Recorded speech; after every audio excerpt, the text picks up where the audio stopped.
uma das estratégias hoje para lidar com o baixo astral é perceber nessas camadas que emergiram uma intensidade, uma vontade de fazer coisas a despeito da precariedade, a despeito, né, de uma violência constante que é feita, seja por questões raciais, seja por questões sociais, seja por questões geográficas,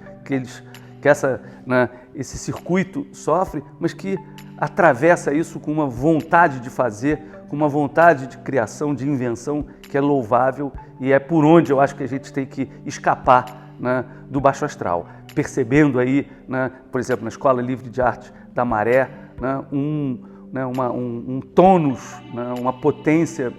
de criação, de inserção qualificada, né, por singularidades que viveram, de certa maneira, sombreadas e caladas, e que começam a falar, começam a reivindicar, começam a produzir um conjunto de demandas e, ao mesmo tempo, de soluções que é bastante interessante, né? Olá, eu sou Luiz Camilo Osório, sou professor do Departamento de Filosofia da PUC, do Rio, sou crítico de arte, curador, pesquisador do CNPq, atualmente sou curador do Instituto Pipa, vou falar um pouquinho depois do Instituto Pipa, e a partir, né, dessa pergunta, né, que a Fátima e o Turim fizeram, né, como lidar, né, como resistir de uma maneira produtiva, né, a um estado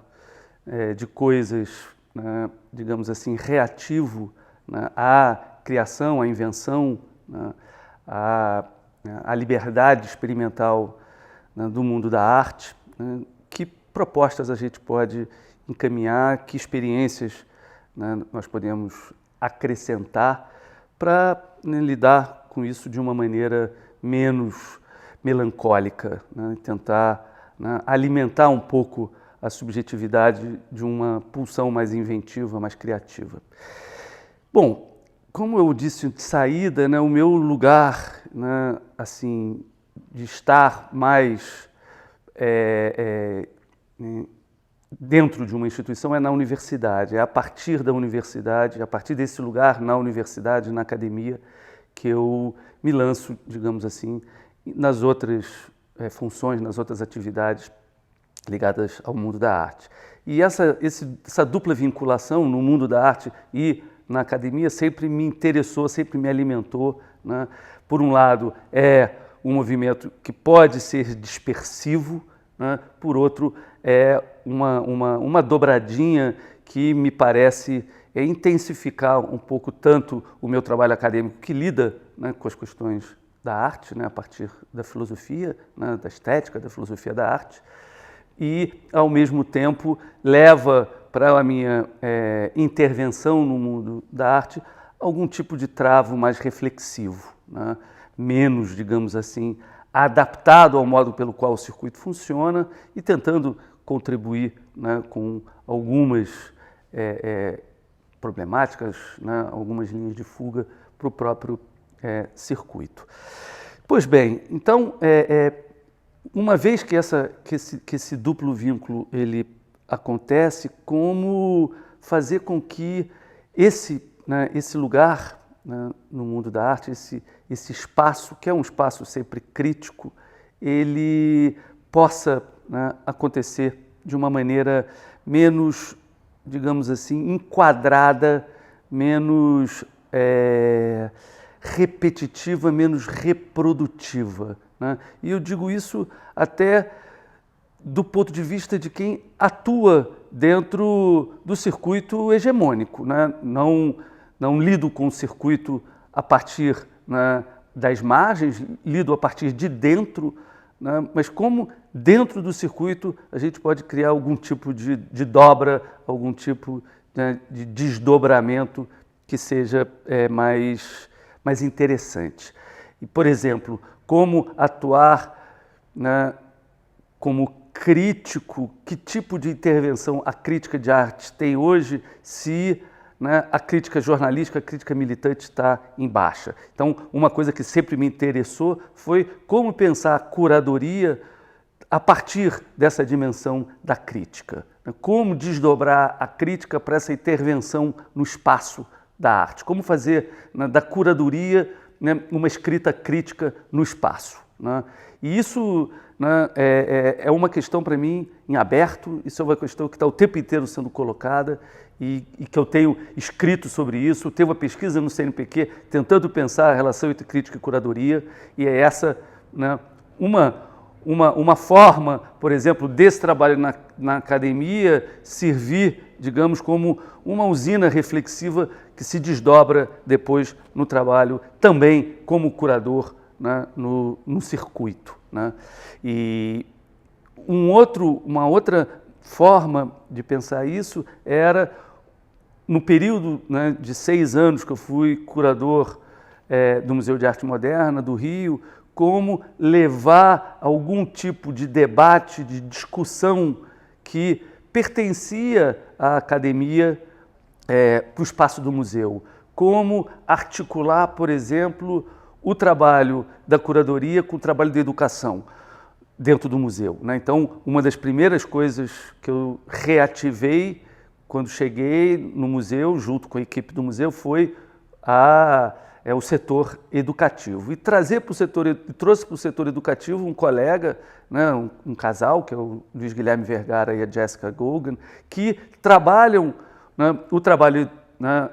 a função educativa no museu de uma forma experimental. Então, criar um trabalho que articule a curadoria e a educação, mas com algum risco experimental, com algum tipo de colaboração dos próprios artistas, pensar as atividades educativas de uma maneira menos, digamos assim, explicativa e mais problematizadora. Então, isso era uma forma de levar esse travo reflexivo para dentro do museu, para dentro das exposições e para dentro de uma função no museu que é a do dia a dia do museu, né? Porque uma coisa é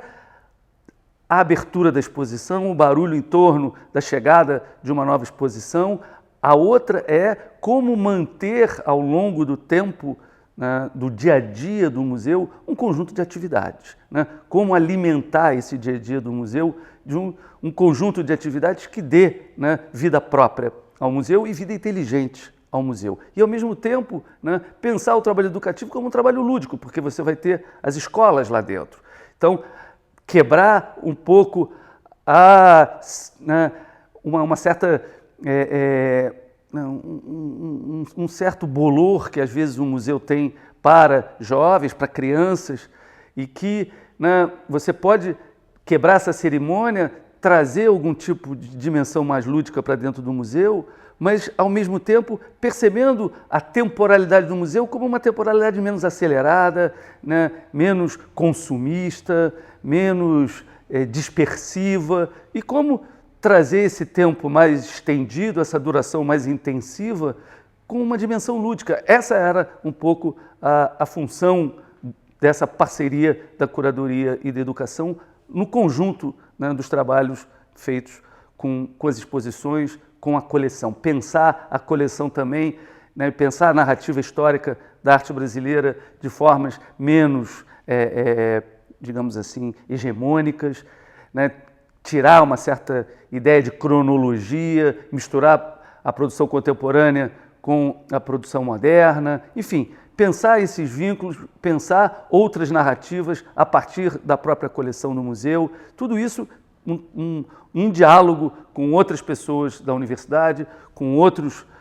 setores do museu, né? Então, esse tipo de questão era uma questão que me parecia àquela altura importante ser feita e que eu acho que ainda segue em aberto como possibilidade para as instituições que, né, enfim, vivem uma crise aqui, especialmente no Rio de Janeiro, né? O Rio de Janeiro está muito empobrecido, mas as instituições de arte, você vê, né, o MAR, o próprio Centro de Arte Oiticica, que tenta fazer uma ocupação e uma gestão mais alternativa, lidando com essa precariedade, mas não deixando essa precariedade funcionar como esvaziamento, né, ocupando de outra maneira a instituição, trazendo outros debates, né, lidando com, né, uma cena periférica, né, que no Rio de Janeiro e no Brasil como um todo é irreversível, talvez a grande herança do século XXI, né, e de um conjunto de políticas progressistas que aconteceram, né, a partir, né, da virada, né, do século, que foi trazer essas outras vozes, trazer, né, esses outros circuitos para além do circuito hegemônico para atravessarem o circuito hegemônico, né? Então, eu acho que a produção artística, a produção de subjetividade que acontece nas periferias é hoje algo absolutamente entusiasmante e é onde a gente encontra algum tipo de vínculo, de solidariedade para, né, caminhar à frente, né? Então, eu acho que uma das estratégias hoje para lidar com o baixo astral é perceber nessas camadas que emergiram uma intensidade, uma vontade de fazer coisas a despeito da precariedade, a despeito, né, de uma violência constante que é feita, seja por questões raciais, seja por questões sociais, seja por questões geográficas, que esse circuito sofre, mas que atravessa isso com uma vontade de fazer, com uma vontade de criação, de invenção, que é louvável e é por onde eu acho que a gente tem que escapar, né, do baixo astral, percebendo aí, né, por exemplo, na Escola Livre de Arte da Maré, né, um tônus, né, uma potência de criação, de inserção qualificada, né, nas singularidades que viveram, de certa maneira, sombreadas e caladas e que começam a falar, começam a reivindicar, começam a produzir um conjunto de demandas e, ao mesmo tempo, de soluções que é bastante interessante, né? E eu acho que é um pouco com essas parcerias que o circuito institucional, o circuito hegemônico, né, o circuito que está estabelecido tem que, de certa maneira, se aproximar, né, ouvir, né, perceber por onde que essas demandas podem ser canalizadas, ser, né, inseridas sem serem capturadas, que essa eu acho que é uma grande questão, como inserir essa produção, como trazer essas vozes sem, né, capturá-las no sentido de fazê-las falar o que já se ouve, né, mas deixá-las falar no seu modo de falar, na sua expressividade, né, nas suas gagueiras produtivas, nas suas hesitações, nas suas radicalizações e, né, lidar com isso, negociar com isso a partir, né, acho que as instituições agora estão num momento de, né, de escuta, né, de filtragem e de abertura, né. Estar aberto a essas demandas, eu acho que é uma maneira de lidar também com a própria fragilidade da instituição, né, do ponto de vista, né, do que ela representa, né, de se perguntar o que ainda pode um museu hoje, o que ainda pode a arte hoje, como que esse poder dela se vincula com o que ela já pôde e o que ela pode vir a poder, do ponto de vista de uma transformação que não vai passar por nenhum corte revolucionário, mas vai passar por uma vontade de inclusão, por uma vontade de pluralização, de multiplicação de vozes, de convivência de heterogêneos, que de alguma maneira tem que ser reequacionada. E a instituição vai ser, né, de alguma maneira, o lugar no qual essa equação vai poder, né, ganhar alguma reverberação, né, e a partir da instituição, né, produzir outros resultados. Uma questão que eu sempre me coloco, e eu acho que nós que trabalhamos de maneira mais inserida no circuito artístico, cultural, é pensar em que medida a instituição ela pode ser também, digamos assim, instituinte, não ser apenas o lugar do instituído. Em que medida, portanto, a instituição pode absorver uma dimensão crítica e, ao mesmo tempo, saber do seu lugar institucional. Essa é sempre uma questão. Vou trazer um exemplo, né? Quando eu estava no MAN, chegou um projeto através de uma jovem curadora, que é a Bia Lemos, e né, de um artista, que é o Ricardo Ventura, que fizeram um projeto, estavam fazendo um projeto com o acervo da Márcia X, que tinha falecido, principalmente o acervo e o arquivo de performance dela. E queriam que o MAN fosse parceiro para apresentar um edital da Funarte. E a gente foi parceiro, ganhamos esse edital, e aí foi todo o processo de, digamos, museologização desse arquivo de performance da Márcia X. E isso obrigou o museu a pensar uma série de questões internas de conservação de obras, do que era material da biblioteca, da cinemateca, né, da reserva técnica da coleção, e como que o arquivo de performance poderia ser pensado como obra, o que ali, né, requer um tipo de cuidado, né, do ponto de vista da conservação, e isso é uma coisa importante. O museu, né, se ele tem uma coleção, ele tem uma obrigação em conservar as obras, o que é uma função conservadora, mas é uma função conservadora de uma instituição que conserva uma potência, né, de sentido, né? Mantém um significante aberto, que é como você guarda aquela obra, como você pode expor aquela obra, como você pode dar algum tipo de posteridade àquela obra. E para isso você precisa de conservar. Então é a função conservadora, que não é uma função careta, né? É uma função que demanda algum tipo de atenção, né? Agora, como você conserva uma obra efêmera, né? São impasses, né? Mas impasses que a instituição tem que estar aberta para essas perguntas, né? E que eu acho que é da maior importância esse debate acontecer. Como o museu pode fazer dessa guarda, né, algo aberto ao tempo, né, e que vá encontrar outras formas de manter uma obra, de manter vivo um arquivo, de manter viva uma documentação que, de alguma maneira, carrega ali uma semente crítica que lhe foi, né, originária. Então, são essas demandas que eu acho que a instituição tem que se colocar, tem que estar aberta a elas, para ela ser o lugar, digamos, da legitimação, né, daquilo que institui, mas que está, né, suscetível a algum tipo de, né, de atrito da potência instituinte dessas obras que, né, se mantiveram durante tanto tempo à margem das instituições. Então a instituição ela tem que, em alguma medida, né, incorporar essa dimensão, vamos chamar assim, conspirativa, né? Conspirar junto com a potência inventiva das obras e respirar junto com essa potência inventiva das obras. Então, eu acho que, desdobrando então, no final, para pensar, né, outras formas de instituição, outras formas, né, de legitimação do circuito, eu falaria da minha experiência agora com o Instituto Pipa, que saiu, né, do Prêmio Pipa, que foi, né, uma iniciativa criada, né,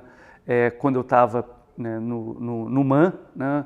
em 2010. Começou como um prêmio, né, mas um prêmio que de alguma maneira queria ter, né, uma intervenção para além da premiação e para além da exposição que aconteceria no museu, né? Então, essa data da exposição do prêmio, que dura 2 meses, e, né, do anúncio dos finalistas e do artista vencedor, isso daria um fôlego de 2 meses para o prêmio acontecer, e durante 10 meses não se falaria do prêmio. Então a gente, quando criou o prêmio, criou também, né, um site. Esse site passou a ter páginas dos artistas. Essas páginas, né, elas são alimentadas semanalmente, né? Há uma newsletter, há um prêmio, uma outra categoria do prêmio, que é um prêmio online, que são os artistas que foram indicados, mas que não são finalistas, que participam também. Os finalistas também podem participar, mas tem um conjunto de artistas indicados, né, a cada ano, que varia entre 65 e 70, 75 artistas indicados. Todos participam do prêmio online, que acontece num outro momento. São feitos pequenos vídeos com os artistas que querem fazer um vídeo sempre, né, por Skype. A ideia é que abranja o circuito de arte para além do circuito Rio e São Paulo, todas as cenas artísticas do Brasil, na sua pluralidade, na sua diversidade, tentam ser incluídas através de indicadores que vão, né, chamar atenção e indicar artistas que pertençam a esses circuitos. A ideia é sempre que haja indicadores de todas as regiões do Brasil, o que não é fácil fazer essa seleção, mas todo ano tem sempre indicador de todas as regiões que olham diversos circuitos, né? Então, por exemplo, esse ano o People Online, o vencedor, foi um artista, né, oriundo de uma comunidade indígena. Então, essa produção indígena vem sendo contemplada e vem aparecendo dentro do circuito da arte contemporânea de uma maneira bastante interessante. O circuito do centro-oeste, né, do norte do país, vem podendo aparecer. Então, a ideia do prêmio, para se manter ao longo do ano, foi ter essa página, né, essa página servir como uma plataforma de pesquisa, ser bilíngue para curadores, pesquisadores, colecionadores, pessoas que se interessam pelo mundo da arte,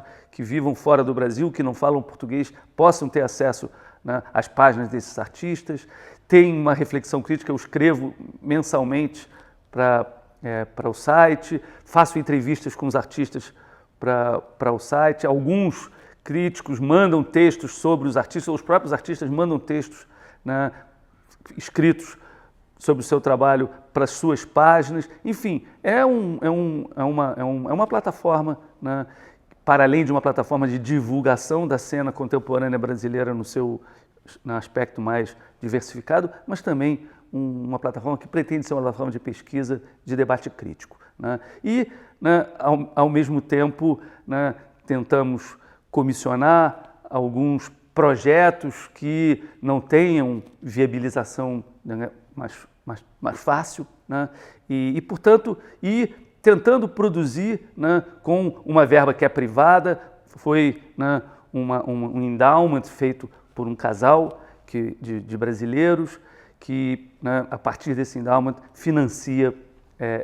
o dia a dia do prêmio, né? O dia a dia do Instituto, o dia a dia dessas atividades que, a partir do prêmio, foram desenvolvidas e vêm sendo desenvolvidas pelo Instituto. E o tempo inteiro está aberto, né, ao debate, às críticas. Nenhuma iniciativa ela vai ser, né, perfeita, ela vai ter sempre, né, algum tipo de foco, algum tipo de endereçamento.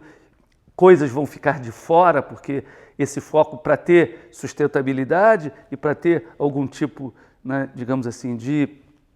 capacidade de se manter, né, ele tem que, né, abrir mão de outras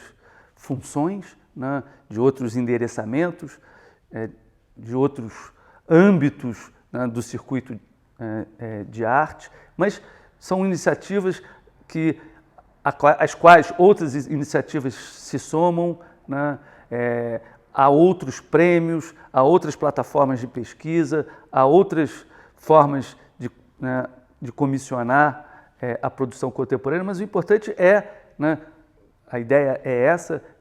alguma coisa acontecer, alguma coisa se manter, alguma coisa ter sustentabilidade e, né, tá tentando aprimorar, está tentando de alguma maneira se mexer dentro de um circuito que, né, vem, de certa maneira, pelo menos não do ponto de vista da sua potência criativa, mas do ponto de vista da sua capacidade de mobilizar o circuito, ele vem sofrendo uma certa depressão, né? Então, como sair dessa depressão? Com algumas iniciativas que se mantenham, que possam se desdobrar para além do que já está, né, mais ou menos sabido, que é uma situação difícil, uma situação reativa no Brasil, no mundo, e que cabe aos artistas, sempre nessas horas, né, para além das adversidades, né, produzir, né, caminhos alternativos a partir daquilo que o Mário Pedrosa chamava do exercício experimental de liberdade, que é o próprio da arte, né? Então, acho que é um pouco por aí.